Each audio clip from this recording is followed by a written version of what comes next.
You mentioned Bob Newhart making fun of American history. Us like outrage if he did like a George Washington joke. Yes, the John Birch Society wanted to ban Bob Newhart records because he referenced Abraham Lincoln. It's all so innocuous by today's standards. The fact that anybody would be really seriously upset about Bob Newhart or Stan Freberg or the Beatles, it all looks ridiculous in retrospect. But people took it so seriously at the time and took themselves so seriously at the time. And that's sort of what I see today, when somebody gets really upset about the Barbie movie. I mean, how can you take them seriously? But people do. And I think that all the things that we see today on social media with people getting upset about this or that, so much of it, just like that stuff from the 60s with the Beatles, decades from now, when you look back at it, it'll just seem absolutely absurd. Yeah, and Alf. You mentioned Alf. Alf, caused outrage. Alf, Laverne and Shirley, Welcome Back Kotter, Three's Company, The Adventures of Mighty Mouse, The Simpsons, Beavis and Butthead, South Park, Barney the Dinosaur, The Teletubbies, SpongeBob, Janet Jackson's nipple. People were indignant about all of these things. Hi, this is Kliph Nesteroff, comedy historian and the author of a new book called Outrageous, A History of Showbiz and the Culture Wars. Yes, as you heard, that is the voice of Kliph Nesteroff, who is our guest today on Comedy History 101, where we school you in comedy. Hello, everyone. This is Harmon. How are you? Kliph is one of the top comedy historians out there, frequent guest on such podcasts as WTF. He is also the author of the new book Outrageous, A History of Showbiz and the Culture Wars, which I just got done reading, and, well, you're going to hear a lot more about that in this episode. But before we jump into the episode, a few quick plugs. On Friday, December 15th, 7 p.m. at the Talon Bar in Brooklyn, we'll be presenting our show, The Roast of Graham Parsons. Yes, it's a musical storytelling show which I wrote and features the music of Graham Parsons. The story involves probably one of the most debauched rock and roll stories of all time, told through, if you know the story of Graham Parsons, the half-cremated body of the musician. Then on December 21st, 7 p.m. at Young Ethel's, also in Brooklyn, I'll be presenting my show, That 80s Improv Challenge. Yes, 3 improv groups compete by creating scenes based on obscure videos for the 1980s. And this month, it's our special holiday edition. And of course, on January 7th, 7 p.m. at the People's Improv Theater, I'll be presenting my show, AI versus Human Roast Battle. Yes, come on out and see a machine learning AI take on a human comedian in a roast battle of tomorrow. And you can find out all about these upcoming dates and more on my website, harmonleon.com, or on the social medias at harmonleon. And of course, remember to take some time to like, comment, and give a few stars on Comedy History 101, wherever you get your podcasts. Show us a little support, a little love, and also we will read your comments on the air. And now, without further ado... You're stupid. Everybody's so stupid. I'm trying to use the phone!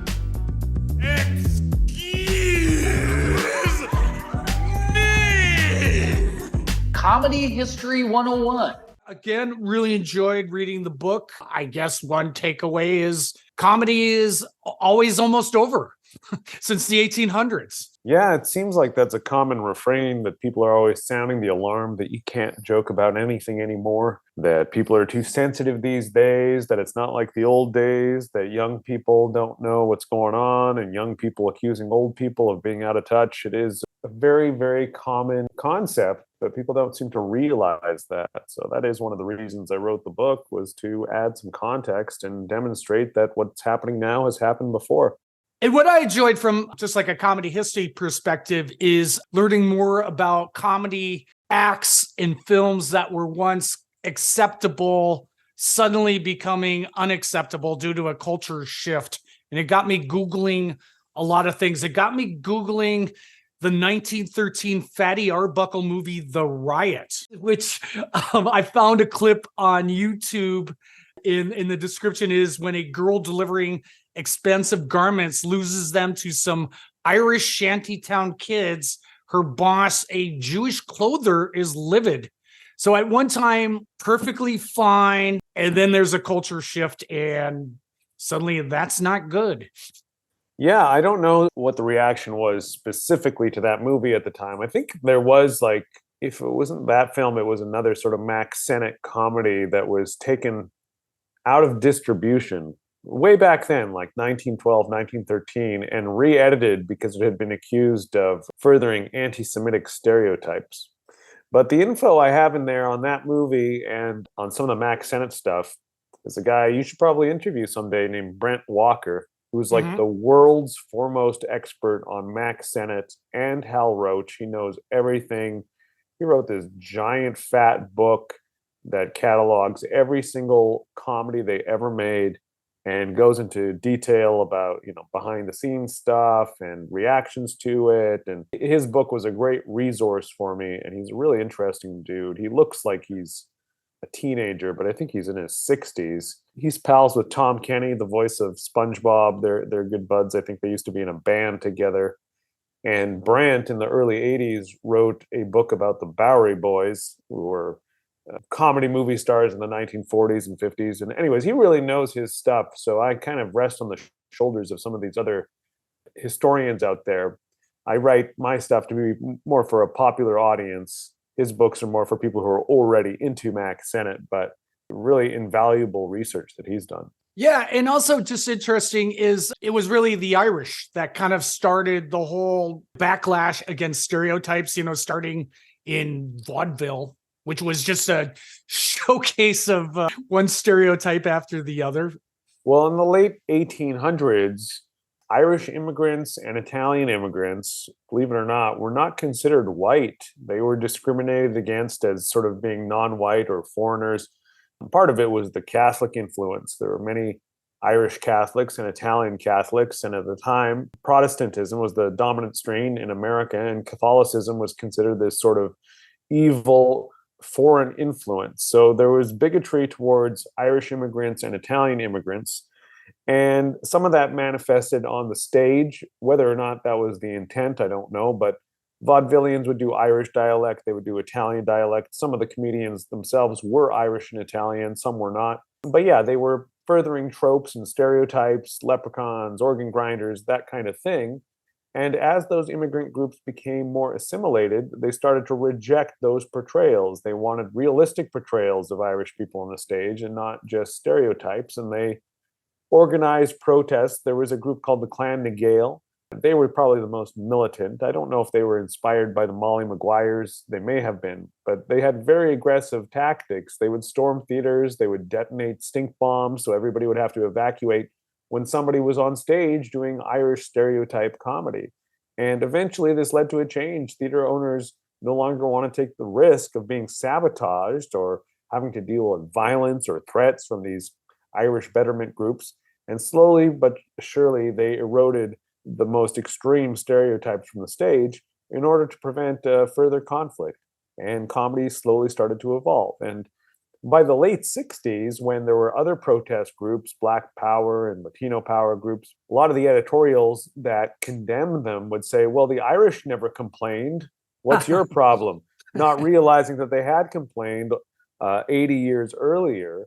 And that the fact was that by the late 60s, you had all sorts of Irish representation on TV, but it wasn't considered Irish. It was just considered American.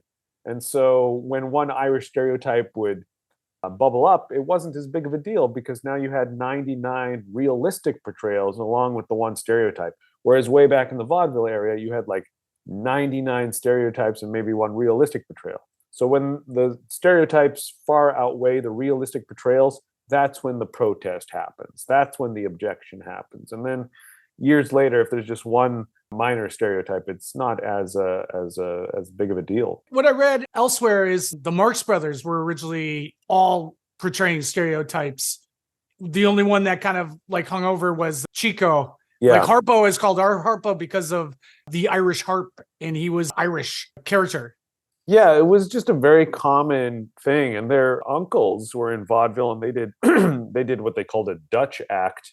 There were Swedish stereotypes, there were Dutch stereotypes, there was Native American stereotypes. Yeah, it was just very, very common in those days. And yeah, so the Marx Brothers, I mean, Marx Brothers did blackface in some of their iterations. W.C. Fields at one point did blackface, Mae West did blackface. It was just common in that era. Also, an act that you brought up that I Googled and found some images of him is comedian Lou Kelly, who had the character Professor Dope. He played a 1920 era junkie on stage, which was also brought down finally by censorship and morality clause, along with, you mentioned, Mae West. Yeah, there was a purge. It was probably around the Prohibition era. When Prohibition came in, they banned all jokes about drinking, all references to drinking, all references to Prohibition itself. Most vaudeville theaters forbade that. If you did that as a comedian, you would be pulled from the circuit or reprimanded. And so, yeah, there was this guy, Lou Kelly, who was a well-known and well-respected comedian in New York, and he did Professor Dope. And it was sort of like a pantomime, like Charlie Chaplin was known as the Little Tramp, and this guy was known as Professor Dope. So he would do these sort of tableaus of the guy high on drugs. I don't know, I can't remember if it was morphine or opium, but those were the two predominant narcotics of the era. So it probably was one or the other. And this was just considered in bad taste. I don't know if people felt that he was promoting drugs or if they had sympathy for the drug addict and felt that it was bad taste to ridicule a drug addict. It was a very popular act. He was a headliner, and he was always billed as Professor Dope. But in the late teens or early 20s, there was a new ban on vaudeville performances that even referenced drugs. And so his whole act had to be thrown out, and he had perfected it over the course of several years, and now he suddenly had no act. So he wasn't too happy about that. But I don't remember any type of organization of drug addicts to protest that censorship. Yeah. Do you know what happened to Professor Dope? Was that just the end of his career? No, I think Lou Kelly went on to do other things. I think he may have been in the Ziegfeld Follies later on, but I think he just adapted. But yeah, that act is completely forgotten. But it is funny to think of like a drug addict type character existing in show business and in comedy over 100 years ago. Excuse me! Yeah, so you mentioned it like adapting. Is there characters that are comedians that refuse to adapt and therefore just slowly ended their career? You mentioned one comic who I checked out, Brother Dave Gardner.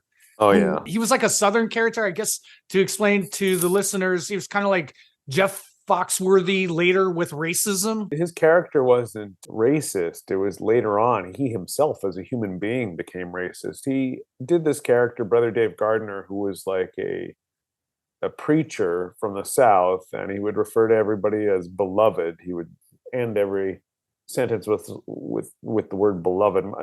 This is a sordid stale, my beloved. He would say that type of thing. He had appeared on The Tonight Show many times with Jack Parr in the late 50s, early 60s, and that was the era of the comedy record boom, when comedy records became big for the first time with people like Mort Saul and Jonathan Winters and the Smothers Brothers. He was under contract to RCA Victor, and he put out, I think, 4 records for RCA. They were all bestsellers, especially the first one. It was on the Billboard charts. It was a huge seller. You can still find his records in used record stores. And yeah, he was a popular comedian in the early 60s. His act was mostly innocuous. He had a cigarette between his fingers. So he was like the bad boy preacher. He was like a Southern preacher, but he smoked. And he did jokes about smoking pot as well. And then he just sort of vanished from the scene. He'd been so popular in the early 60s, and you very, very seldom heard from him in the late 60s. So there was this journalist, guy named Larry L. King, not to be confused with Larry King, Yeah. but Larry King. He worked for Harper's Magazine, and later he became well known when he wrote a play which became a famous movie called The Last Little Whorehouse in Texas with Burt Reynolds. They turned it into a big movie. So that guy, he was a journalist in the late 60s, and he wondered whatever happened to brother Dave Gardner. So he wrote an article for Harper's called Whatever Happened to Brother Dave Gardner, and he tracked him down, and he found him in the Deep South doing these real, like, roughshod roadhouses.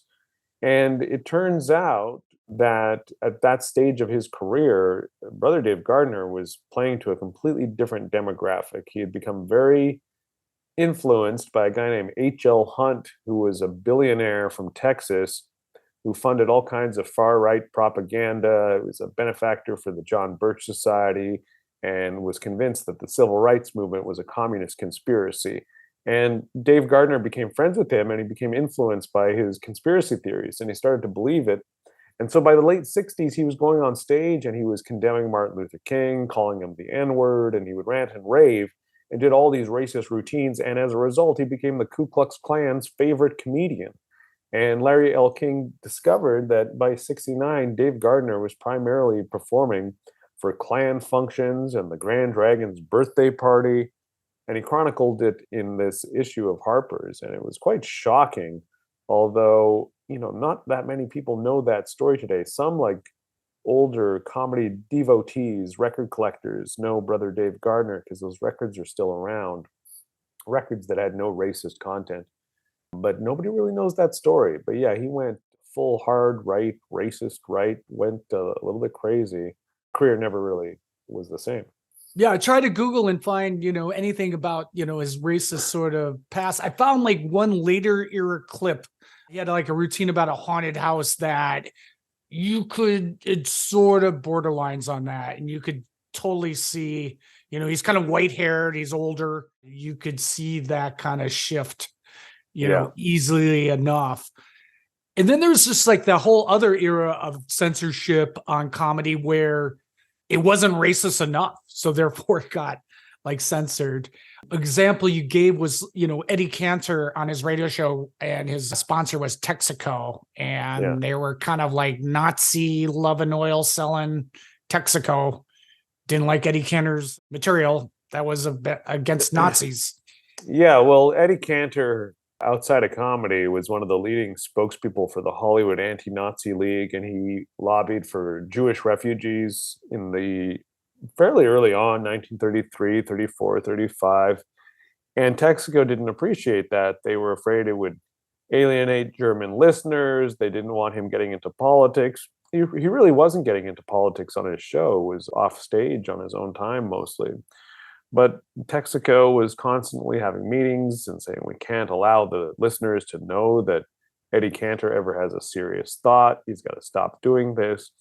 And then there was an incident, I think in 1937, after they finished their broadcast at CBS Radio in Hollywood in front of a studio audience. Eddie Cantor came back out after the show was done and talked about the plight of Jewish refugees trying to flee Nazi Germany, and how we as Americans, we must do our part to help. And he was pleading directly to the studio audience, and somebody stood up and heckled, told him to shut up. We didn't come here to hear any anti-Hitler propaganda. And so this couple stood up, they heckled, they started to walk out, and there was this comedian that was on the Eddie Cantor show at the time named Burt Gordon, and he sucker punched them, knocked them to the ground, and this huge melee broke out. It was reported in the news.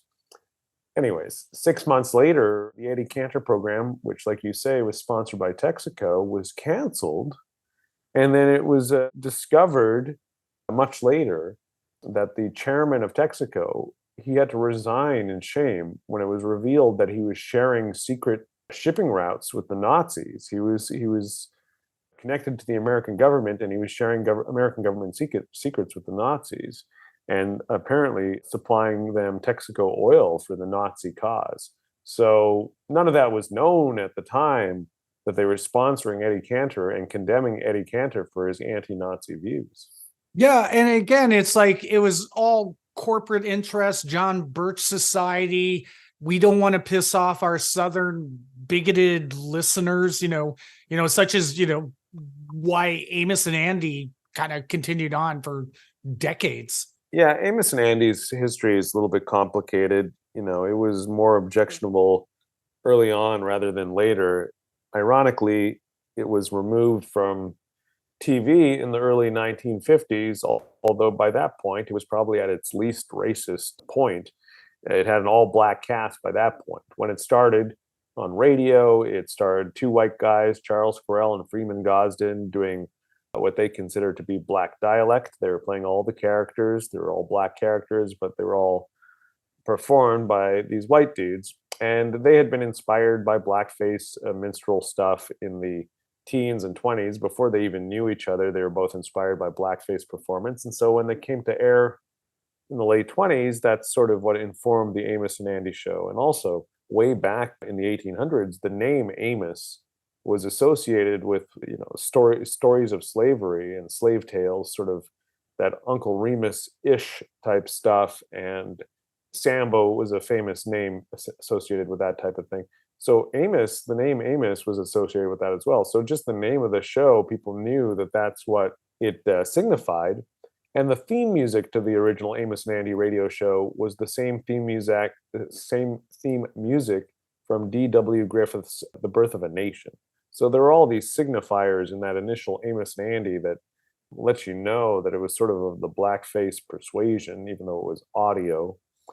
And there was a major protest campaign against the show around 1930-31. The Pittsburgh Courier, one of the famous black newspapers of the era, led this campaign. They wrote many editorials condemning Amos and Andy, saying we're beyond this now. This shouldn't still be on the air. Many people who were readers of the Pittsburgh Courier wrote letters of support. They published hundreds of letters condemning Amos and Andy over the course of the next year and a half. Eventually, they delivered a petition, 750,000 signatures to the FCC, saying we want this show removed from the air. We consider it a slander to all African Americans. And because Black people didn't have that much purchasing power in those days, the threat of a boycott or a protest campaign against the sponsor was not all that intimidating. And they didn't do anything. They didn't change it. They didn't remove it. They just ignored the protest. By the late 30s and throughout the 1940s, the show was still on the air. It was less odious than it had started out to be. It had lost much of its blackface influence, but it still starred two white guys doing black dialect. But they expanded the cast. It was more of a sitcom by that point. They hired some black actors to do incidental parts and an Asian actress to do an incidental part. And then by the time television came in, a lot of radio shows, a lot of radio comedies were being adopted for TV. George Burns and Gracie Allen and the Jack Benny program, and they were having success. So they decided they would bring Amos and Andy to television. The only problem was it starred two white guys doing black voices. And in the post-war era, blackface was taboo. So they were not going to bring a blackface TV show to the screen. So what they did was they cast some of the most talented black comedians in America to star in the Amos and Andy TV show. And if you see the show today, it just sort of feels like a sitcom. They talk in a weird dialect, but the premises are not as racist as a lot of the stuff that you would see in movies in the 30s. It just feels like a typical sitcom. It was written by people who would later create Leave It to Beaver and the Munsters, so it sort of has that type of a tone. But because it was called the Amos and Andy show, and everybody remembered the controversy surrounding Amos and Andy, the very title signified racist stereotypes. So as soon as it was announced, there was protest against it. And ultimately, that protest succeeded and removed it from the air. But all these decades later, when people talk about it, they think of it as being protested because it was so viciously racist, the TV show. But really, the TV show was protested, not because the TV show was viciously racist, but because the original radio show was racist, and it carried this stigma for decades. Yeah, how could they shake that? And one of the old guard arguments was, you're making African Americans look silly, but what about Laurel and Hardy? They make, white people look silly, or Red Skelton. But, it's just the obvious is, those are white characters with white writers writing that. Yeah. And then also, like I said earlier about the stereotypes, there might be two dumb white guys, but all the other characterizations throughout the culture, you also have smart white guys, you have professional white guys. Like, they're not all demeaning stereotypes, where when it came to ethnic minorities, more often than not, it was a demeaning stereotype. You look at Asian characters in movies in 30s, 40s, and 50s with pidgin English, or white people in yellowface. There were no realistic portrayals of Asian people. So it's not a matter of like, well, how come white people don't complain about Laurel and Hardy? It's because there's hundreds of others of examples of white characters that are not a couple of dummies. So it's when you balance realistic portrayals in a proportional number, then the stereotype is not as likely to cause hysteria. But when you only have slander, then of course people are going to object.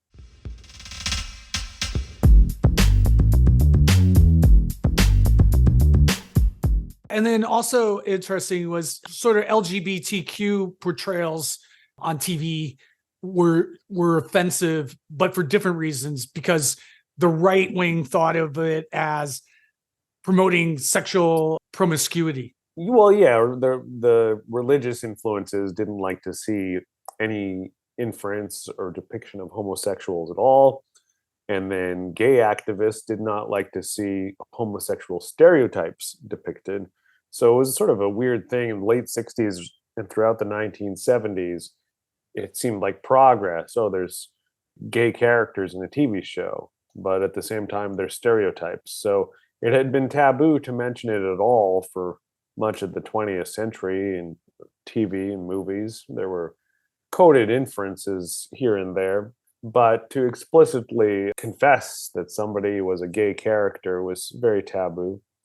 But yeah, it was strange that was the case. So, and that happened with the Amos and Andy show as well, because bigots in the South objected to black actors on the screen, and then black activists objected to the fact that stereotypes were on the screen. So you had these two opposing viewpoints, and then the creators or the sponsors stuck in the middle, and they were exasperated. They were like, well, we can't win. No matter what we do, we're getting it from both angles, which ultimately had a unfortunate effect. They just kind of purged all of it from the screen. Not necessarily gay characters, but in the 50s, certainly they just purged black actors from television because they didn't want to get accused of furthering racist stereotypes, and they didn't want to get accused of whatever a bigot would accuse them of. So yeah, that is one of the more interesting things when you get protests from both sides. Even in the 1990s, a movie like Basic Instinct, it was protested by evangelicals for its sexuality, and it was also protested by liberal groups for furthering gay stereotypes. And talk about, we know how it feels to get angry tweets, but to actually get physically written letters just seems so much more creepier. Like angry letters saying, I know where you live. Yeah. Steve Allen, the first host of The Tonight Show, in the late 50s, he became a member of SANE, which was an organization, SANE for a Sane Nuclear Policy. It was a nuclear disarmament group. Many people in show business were part of it. Marlon Brando, Marilyn Monroe, Arthur Miller, Ozzie Davis, Harry Belafonte. Anyways, Steve Allen mentioned it on one of his Sunday night programs, The Steve Allen Show. And as a result, he started to receive all these death threats in the mail. SANE had been condemned by the John Birch Society in their newsletter. And so I guess this inspired people to target Steve Allen. They accused him of being a communist. They accused him of being un-American. And there was a guy who sent a series of death threats to Steve Allen pretty much every week over the course of a year, saying, it would give me no greater pleasure than to come down to your office in Sherman Oaks and put a bullet between your head, you're between your eyes. You're nothing but a communist piece of shit. Like literally with those types of words, full on profanity, which we don't usually associate with the late 1950s. We more associate that with today and the type of comments you might get on the internet. But yeah, it was like very serious vitriol, and it was sort of intimidating in that era because in order to write a letter to somebody, it took a lot more effort than to just tweet at them. You know, if somebody's going to go through the effort of composing a long letter, knowing the person's address, paying for postage, and doing it on a regular basis, there's a worry there that they might mean business. Whereas when something like that happens to you in the comments section on the internet, it's a lot easier to ignore it. Yeah, exactly, exactly. Communism, that was like one of the go-to arguments from the right. This is going to promote communism. What is like some of your favorite ridiculous censorship campaigns brought on by the right? You mentioned, the Beatles and the John Birch Society. Yeah. Yeah, I mean that's a good one. I mean, there's so much hatred towards the Beatles if you go through the archives and the letters to the editor. Older people just didn't think it was music; they just thought it was noise. But yeah, there was a great book that the John Birch Society distributed. It was published by an imprint run by a guy named Billy James Hargis, who was a famous Baptist preacher in the '60s. He was sort of like Jerry Falwell before Jerry Falwell, and this book was called Communism, Hypnotism, and the Beatles. And it was written by this guy, David A. Nobel, who's still alive. He's part of the Council for National Policy. They advised Donald Trump's transition team in 2016, and there was David A. Nobel's name on the list of advisors. He wrote this book, Communism, Hypnotism, and the Beatles, in which he seriously argued that the Beatles were a communist conspiracy, that the Soviets had put some sort of subliminal thing in their music, what they called a broken treble clef, that would break down the defenses of American youth so that they were so weak-kneed, they would be more easily overridden and primed for a communist takeover. This book actually argued that, and they sold it in John Birch Society bookstores all around the country. You can find it online. It's something of a camp classic. But, it never really gained traction. But there were some people in America who truly believed this stuff. Yeah, and just other kind of jokes that were considered offensive, such as, you mentioned Bob Newhart making fun of American history, cause like outrage if he did like a George Washington joke. Yes, the John Birch Society wanted to ban Bob Newhart records because he referenced Abraham Lincoln. They wanted to ban a guy named Stan Freberg, who did a comedy record called Stan Freberg's History of the United States of America, Volume 1. And it did get pulled from several stores. Wherever the John Birch Society had the most influence, places like Arizona, Orange County, California, they would get these records pulled from the airwaves. They would have concerted boycott campaigns of sponsors, and they would target the radio stations. They would write letters. The Daughters of the American Revolution, that organization, they also targeted Stan Freberg for his comedy records. And one of them said that she would fight Stan Freberg's comedy record to the death, simply because it was a parody of American history. They had sketches on there about Christopher Columbus and about Washington crossing the Delaware or whatever.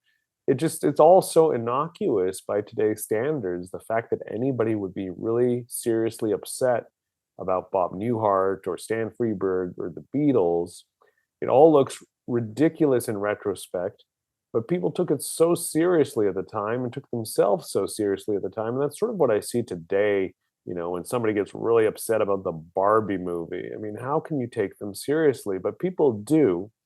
And I think that all the things that we see today on social media with people getting upset about this or that, so much of it, just like that stuff from the 60s with the Beatles, decades from now, when you look back at it, it'll just seem absolutely absurd. Yeah, and Alf. You mentioned Alf. Alf, caused outrage. Alf, Laverne and Shirley, Welcome Back, Kotter, Three's Company, The Adventures of Mighty Mouse, The Simpsons, Beavis and Butthead, South Park, Barney the Dinosaur, The Teletubbies, SpongeBob, Janet Jackson's nipple.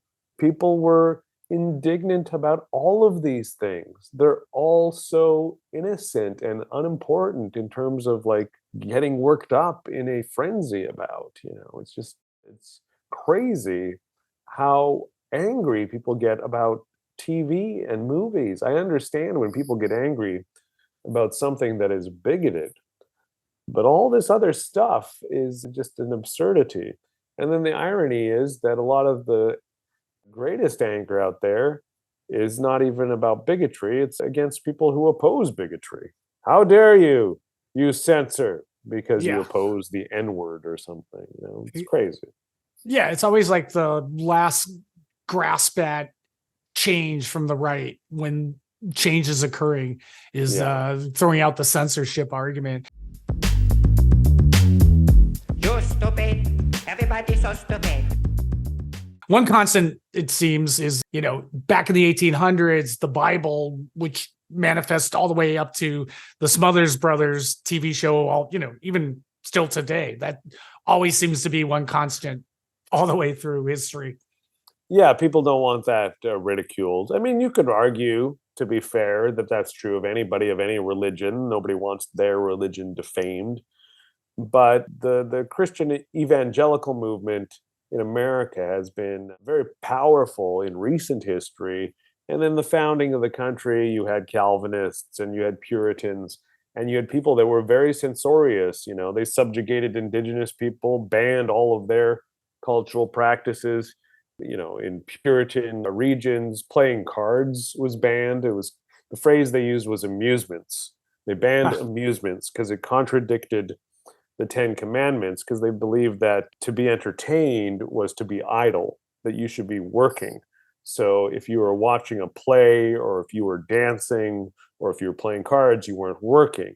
So amusements were banned in many jurisdictions right at the very inception of the country. Yeah, and another constant is always, older comedians complaining against younger comedians. One surprise was reading about Mort Saul, who, when he came onto the scene, he rocked the old guard by wearing a cardigan sweater. Yeah. And, reading from the newspaper, which you could say, begot your modern day, Daily Show. But Yeah.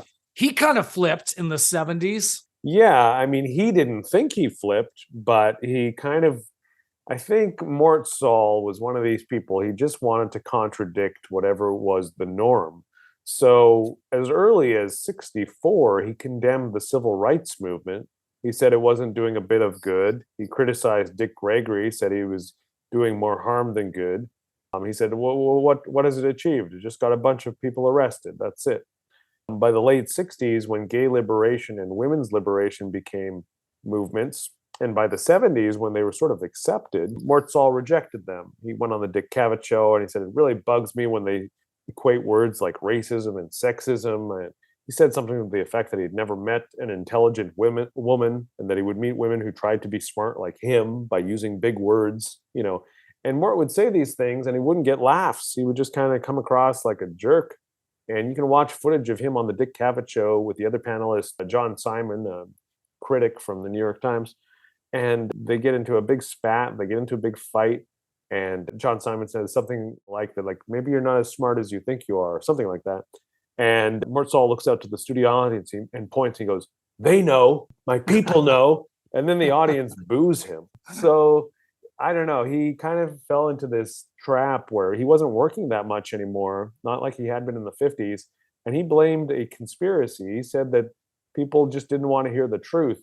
But when you watch it now in retrospect with perspective, you can really see that probably the reason he wasn't working that much is because he became very difficult and unpleasant to be around. Yeah, you can't handle the truth. That's always another mantra that gets thrown out. Yeah. Particularly, nowadays. And as far as like adapting going is what made me laugh. And then I went down the rabbit hole of listening to some clips was Buddy Hackett's Chinese waiter character. But by 1985, he said, when asked, if he does it, he had enough sense to go, I don't do it anymore. Times have changed. Yeah, he was being interviewed by a guy who felt it was bad that he couldn't do it anymore. He said the interviewer was sort of trying to blame other people for Buddy Hackett not doing it anymore. And Buddy Hackett said, no, I dropped it. It's what made him famous. He would talk in pidgin English and pull his eyes back, and he put out a comedy record that was all about that. But like any comedian, most as they become established, they do not continue to do the routines that they started out doing, even if it has nothing to do with race. But yeah, Buddy Hackett, to his credit, dropped it and said, no, it makes sense that I don't do that anymore. I'm trying to use the phone! So just an interesting note, have you heard like anything about this up in Canada where you're from? I mean, I know there was a few years back, there was a comedian that was up at the Edinburgh Festival, Mike Ward, who I guess he got fined also. Yeah. Yeah, I mean, different countries have different laws. I really only talk about the United States. Canada had two incidences like that. Both of them were ridiculous, in my opinion. Mike Ward, and then there was another guy named Guy Earl. Guy Earl was in Vancouver. Mike Ward is in Montreal. And they both were sort of turned into these free speech martyrs for a little while by right-wing press, which was unfortunate. But both situations were similar. This guy, Guy Earl, who was just an amateur comic, like, it was so weird. I was doing stand-up in Vancouver at the time, and then this became a big news story, and me and my friends had never even heard of the guy. Not a very big city. We certainly would have heard of him, but he was like doing an open mic for the first time, got in trouble. He insulted somebody in the audience who was gay, and then they filed a complaint with a Human Rights Commission. And then same thing with Mike Ward. He had done a joke making fun of a disabled celebrity, and a complaint was filed with a Human Rights Commission. So in Canada, they have these human rights tribunals. You don't have that in the United States. They're pretty arbitrary. They're staffed by people from the legal profession or retired judges, and they look at certain cases to see if people have been discriminated against, and then they will reward, a cash settlement to the complainant if they find that they have had their rights violated in some way. So when it comes to comedy, it's a weird thing. You have to look at it within the confines of art. But in these examples, they were weird examples, because with Mike Ward, he was making fun of somebody who's in the public eye, and that's supposed to be permissible under the guidelines of satire. And so that was one of the debates here. Is he slandering disabled people, or is he making fun of a celebrity who's a fair target? And it drained Mike's resources. He had to fight this for years and years and years. It dragged on forever. And eventually he was vindicated. He was found, I don't know how they rule it, if they use words like guilty or not guilty, but he was found not guilty of betraying or what's the word I'm looking for, of violating this person's human rights. But the ruling was like a 5-4 or something. So 4 people had actually felt that he had violated this person's human rights. And with this guy, Guy Earl in Vancouver, I can't remember if he won or lost his case. But it was basically like if you were in a comedy club and you got heckled, and then you put down the heckler and then got sued for putting down the heckler. Canada's got some weird laws, but we don't have that here in America. Yeah. I remember him up in Edinburgh, his poster, he had like police tape over his mouth. Yeah. As if to say, look, this is a danger zone. Well, it was a weird thing. Like, normally I don't agree with, people saying in comedy, you can't say anything anymore. And even that example, it doesn't mean you couldn't say anything anymore. But it was a very unusual situation and an unnecessary situation. It never should have gotten to that point. It should not have cost him tens of thousands of dollars to defend himself. And, it was way out of proportion to anything, really. Yeah, I think now with, again, it's like everyone says, we have no free speech, but you do, because you have a million means to get your speech out there with social media and all. But I think what social media does is they take a comedian's act or joke. I remember this done with like Gilbert Godfrey or Tracy Morgan, and then they'll go, they make it like it was a quote from them and not even put it into context that this was in their act or any kind of context to the act. I just had that happen last week when I was in New York. We did an event with Mark Maron to promote the book, and somebody asked him a question about comedians aging, and I gave the examples that I have in the book about Mae West and Steve Allen and Mort Saul. They sort of start out as the renegade firebrand when they're young. As they get older, they start to condemn things that are younger than them. just the way that they had been condemned when they were young. And Mark Maron said something. He goes, "I guess the lesson is some of these guys just got to die sooner." And then they got a big laugh. And then he said, "I think we're seeing it now with Bill Maher." And then that got a big laugh. And then the next day there was like a headline in the tabloids. It was like Mark Maron to Bill Maher, drop dead. And then it was like no humor whatsoever in the column. It was like super serious. And I was like, Jesus Christ. But yeah, so that definitely happens. Yeah, there's a Gilbert. I forgot what maybe it was the Affleck Duck era. Yeah. He would just go on to, like, they would say Gilbert Godfrey was quoted saying, and just not even put it in there that he was even a comedian. Yeah. That happens a lot. Yeah. But I guess, again, just to wrap up a few things, again, with social media, we got, Michael Richards caught on video where in different eras, it would be like something like, Richard Pryor at the Hollywood Bowl, that incident. If, that was Twitter, that probably would have done the same as it did with Michael Richards. Yeah, the weird thing is that Michael Richards was one of the first comedians to get into serious trouble in the social media age. But at that moment in time, he didn't have any defenders. Whereas today, when any comedian gets in trouble for anything, there's a whole legion of defenders because they see it as like indicative of some sort of movement. I cannot recall even one example when that Michael Richards thing went down. It was on CNN, it was on the internet. I didn't see one person say free speech, free speech, free speech in defense of it. Not one. But if it happened today, I bet you would, because people have conformed to this idea that free speech is under attack when the reality is that people oppose bigotry. There's not even new, but there's some slurs that are taboo now that were not taboo or as taboo 20, 30 years ago. And when people say, free speech is under attack, it's really the only example they have are people protesting bigotry, people shutting down speakers that they consider to be bigots, and frequently they are bigots. So the conversation has changed, but I think it has changed intentionally, not because society's attitudes or even what is permissible has changed so drastically, but the way it's framed has been changed drastically, almost intentionally. But yeah, that Michael Richards incident, he said the N-word several times and everybody sort of distanced themselves from him. Nobody went to bat for him. I think it would be different today with politics. People will defend the indefensible in the name of free speech. But most of the things that are taboo, most of the things that you can get in trouble for saying, fall into that category of bigotry or the perception of bigotry. Yeah, I mean, again, the adage of free speech is you defend things you don't agree with. Yeah. If you like it or not, that's if you want to have your say, you have to also defend the right to say horrible things that you're against. But you also need to defend it goes both ways. You have to also defend the anti-racist. A lot of these controversies about college campuses, it's like all these students are opposed to free speech because they're protesting this speaker. But protest is also free speech.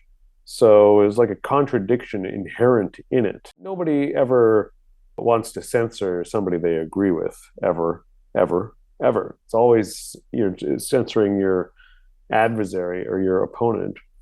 But even people who say, I believe in the free speech of those I disagree with, even they seem to have exceptions. They just don't admit it or confess to it or cop to it, but there's always a contradiction there. Yeah, exactly. Like I once I did a story. I went to Havana, Cuba. I did a story on the Cuban stand-up comedy scene there, where comedians don't have free speech, and you could be you'll be arrested, 1974 Richard Pryor style for speaking out against Castro or the system. What year was that you did that? This was about like 5 years ago. So I used to be a journalist for Vice. And I went down there, and there was an Australian comedian who was born in Cuba, but now he lives in Australia and spends half the year in Cuba. So he was my navigator around the Havana stand-up scene. And I met like the guy who's considered the godfather of Cuban comedy, who started all these venues. And it was just so interesting to go, okay, you can't make fun of Castro, but everyone knows, say, Castro was born in, I'll just say, October, and that is, astrological sign is Libra. So they would go up there and go, hey, I'm going to read the horoscopes for October for Libras. And everyone would know you're talking about Castro. Wow. So therefore, like these comedians that we see nowadays where, they have the same 5 talking points about, these right-wing comedians, they're doing the same 5 talking points, and it gets pretty redundant. In Cuba, you would have, when you don't have the ability to say something and you want to say it and express yourself artistically, you find these roundabout ways to do so, which is far more inventive, and because you have to use your creativity to accomplish that. So what other type of comedy do they have? It wasn't all like coded political, was it? Was there also just like innocuous?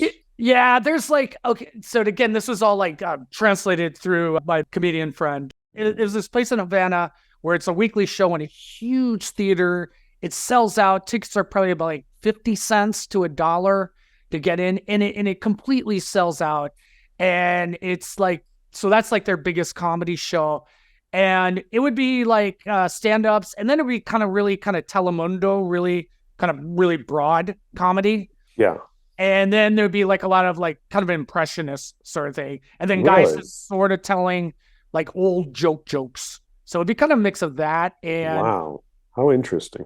Yeah, because they can't get their influences from American comedians, because that pipeline is usually cut out. So it'd be like maybe Spanish-speaking comedians that are from Miami that could come over and perform, or they get it from other, Spanish-speaking countries like Venezuelan comedians. And there was a big Venezuelan comedian who was sort of impressionist, and so he would be one of the main influences of these comedians. But, it's in that kind of vacuum where you can't just go on YouTube and watch other comedians do comedy.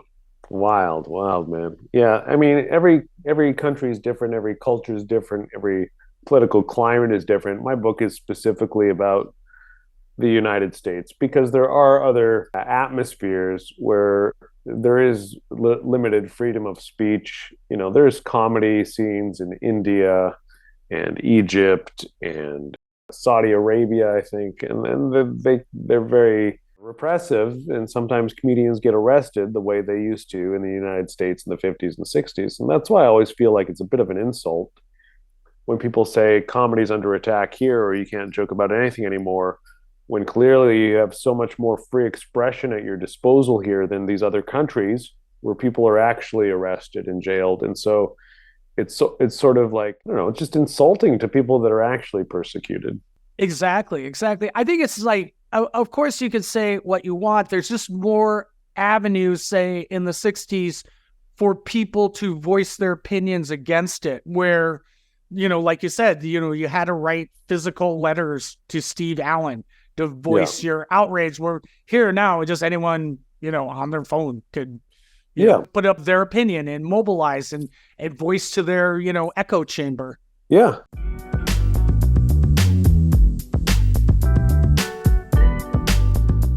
And the current outrage, I guess, just a couple things to wrap up here is, comedian Matt Rife. First, I watched, a little bit of his Netflix special. It just seemed kind of pretty hacky. And then I read your book, and it's like, oh, wait, all these comedians that are coming out against him, it's not like a question of free speech. It's more point B, the old guard looking at newer comedians and going, that's just not funny. I mean, I'm not saying it isn't not funny because, it's pretty Ralphie May-esque derivative. But, again, it was like after reading your book and thinking about the controversy, again, it's just old comedians complaining against young comedians.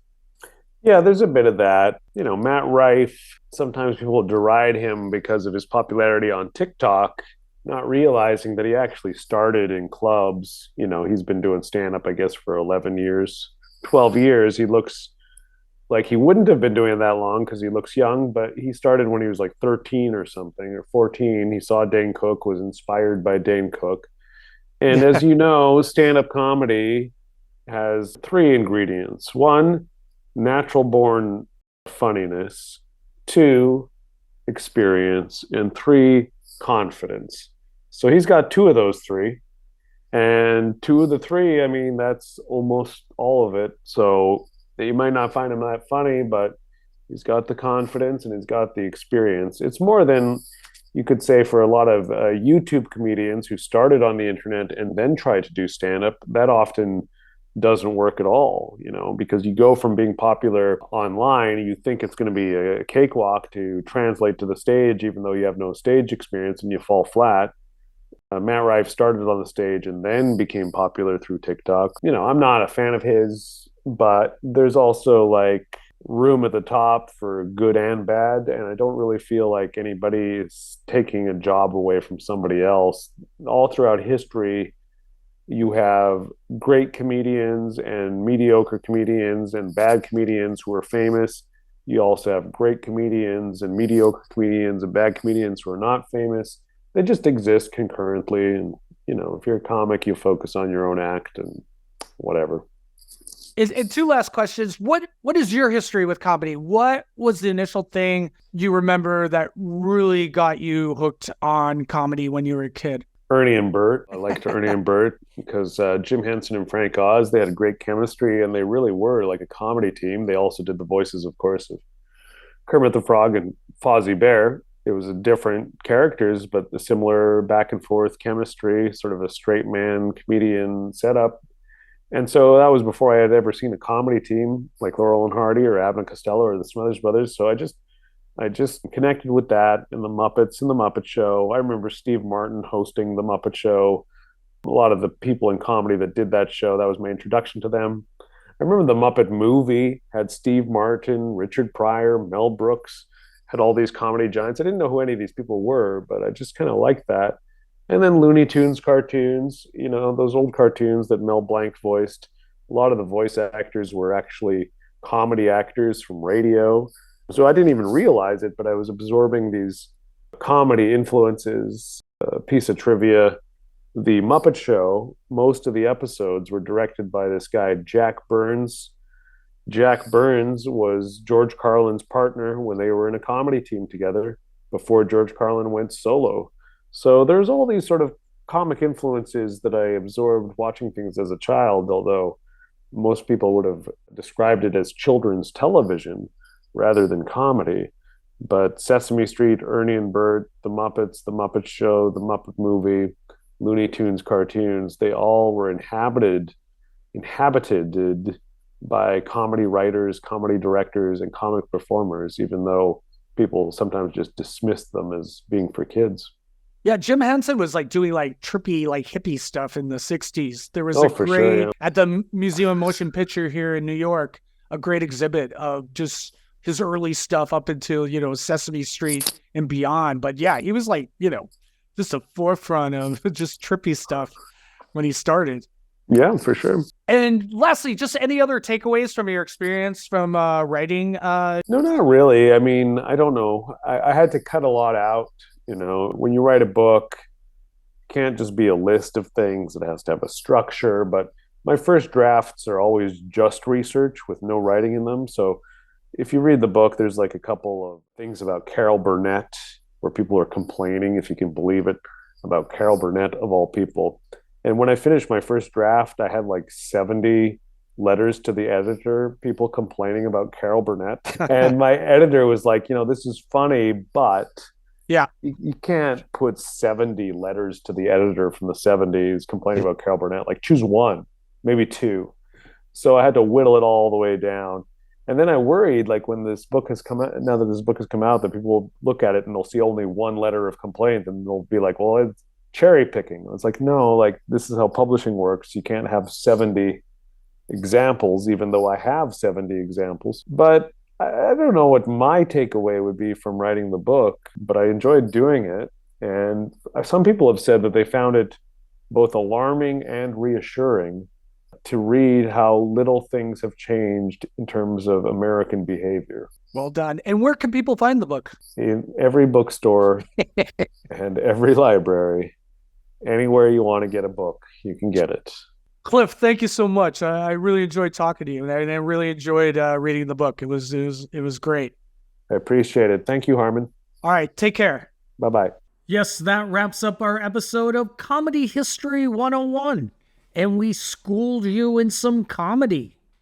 And once again, remember to take some time to like, subscribe, and comment on Comedy History 101, wherever you get your podcasts, and we will read your comments right here on the air, such as this, a comment from Haunted Hollywood Fan on our history of the 1979 Comedy Store strike. Haunted Hollywood Fan writes, Comedy Store is haunted, and so is the rest of Hollywood. Cool paranormal stories. Thank you, Haunted Hollywood Fan, for your comment. And remember, if you want to find out more about my upcoming shows, you can go to my website, harmonleon.com, or follow me on the social medias at harmonleon. And we will be back soon with a brand spanking new episode. And until then, bye-bye.